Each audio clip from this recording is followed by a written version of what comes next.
രാജ്യത്തെ സ്വകാര്യ മേഖലയിലെ തൊഴിൽ വിപണിയിൽ സ്വദേശിവൽക്കരണം നടപ്പിലാക്കുന്നത് ആവശ്യമാണെന്ന് ഖത്തർ തൊഴിൽ മന്ത്രാലയത്തിലെ സ്വകാര്യ മേഖലയിലെ ദേശീയ മാനവവിഭവ വിഭാഗം assistant under secretary Sheikha Abdul Rahman Al khadi.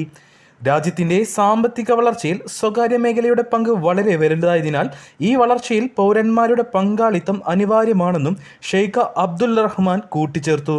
Qatar അമീർ Sheikh Tamim bin Hamad Al താനി കഴിഞ്ഞ ആഴ്ച 2024 12-ാം നമ്പർ നിയമത്തിന് അംഗീകാരം നൽകിയതോടെ ഖത്തറിലെ സ്വകാര്യ മേഖലയിലെ തൊഴിലുകളുടെ സ്വദേശിവൽക്കരണം ശക്തമായി. ഔദ്യോഗിക ഗസറ്റിൽ പ്രസിദ്ധീകരിച്ച 6 മാസത്തിനു ശേഷം ഈ നിയമം പ്രാബല്യത്തിൽ വരും. നിയമം നടപ്പാക്കുന്നതിലൂടെ സ്വകാര്യ മേഖലയിൽ സ്വദേശി തൊഴിലാളികളുടെ പങ്കാളിത്തം ഗണ്യമായി വർദ്ധിക്കുമെന്നാണ് കരുതപ്പെടുന്നത്. സ്വദേശികൾക്ക് മുൻതൂക്കം നൽകുന്ന രീതിയിൽ സ്വകാര്യ മേഖലയിലെ തൊഴിൽ വിപണി മാറുന്നത് പ്രവാസികൾക്ക് തിരിച്ചടിയാകും.